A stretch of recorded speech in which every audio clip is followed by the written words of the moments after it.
it, Piper! Shut it. Here's a true story about a young lad named John. Just a local farm boy, but there was something special about the lad. A glint in his eye, a fire in his belly, a spring in his step. And one day, he went for a walk. Now this walk began when his father died. The year was 1819, and he was just 14 years old. Bereavement counselling. Well, these were the days when young boys were sent into the fields. The mills, the mines, tough times. But young John was smart enough to be lucky. His father's farm, where he was born and raised, was sold, and the proceeds used to open a grocer's.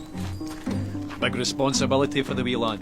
His own shop in Kilmarnock, with his name on the door, John Walker. Or Johnny, as the world now knows him. Back then, all grocers stocked a range of local single malts, but they could be a wee bit inconsistent. For John, that wasn't good enough. He began blending different malts together as a way of offering his customers a consistent, unique product. Now this backroom art quickly developed into a commercial proposition, and a very profitable one. And because there's nothing like a commercial proposition to stir the Scottish heart, it grew quickly into an industry filled with ambitious entrepreneur distillers. John thrived in this environment, and so too soon with his sons, Robert and Alexander, who joined him on his journey. The Walkers became the biggest name in a rapidly growing industry. They were unstoppable. In one bold bit of 19th century corporate raiding, they bought the famed distillery at Cardew, lock, stock and ensuring their supply of this silky single malt, and guaranteeing, more importantly, that none of the other big blenders could get their hands on it. But young Alexander wasn't content with being Scotland's biggest blender. Not ambitious enough for him, no. He convinced the ship's captains of Glasgow to act as agents for him, and drove the whisky bearing his father's name across the globe. By 1860, he had developed the square bottle. Now, with a label at an angle of precisely 24 degrees. No big deal, you might think, but you'd be wrong. The square bottle meant less breakages and more bottles per shipment. The diagonal label meant larger type, and together that meant Johnnie Walker had unmistakable presence on any shelf in the world. The bottle became an icon, and the rich liquid it contained sought after and consumed across the globe. Quite a character, Alexander Walker. Master of the blender's art.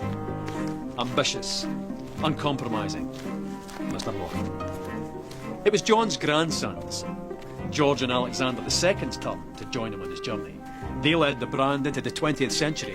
By 1909, they had developed the iconic red label and black label, and persuaded Tom Brown, the best young illustrator of the day, to sketch a striding man in a napkin during a business lunch.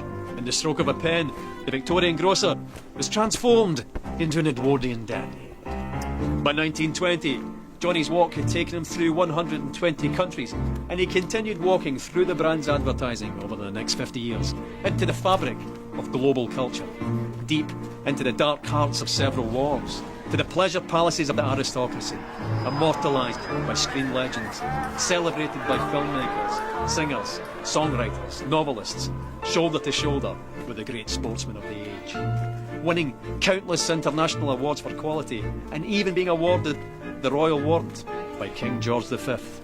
No going back after that. Not that going back would even have occurred to Johnny or any of his family. By the end of the 20th century, the familiar red label and black label were joined by the green label, the gold label, and the grandest of them all, Johnnie Walker Blue Label. By the beginning of the 21st century, Johnnie Walker wasn't just the world's biggest whisky brand, but an international symbol of progress. The brand's keep walking mantra, adopted by pro-democracy protesters and parliamentary speechwriters. What would the farm-born Victorian grocer have thought of all of this? He'd have loved it. A Victorian farm-born grocer he might have been, but he and the family that followed him were possessed by a fiery ambition with the skill and intelligence to match. 200 years later, and Johnnie Walker's still walking, and he's not showing any signs of stopping.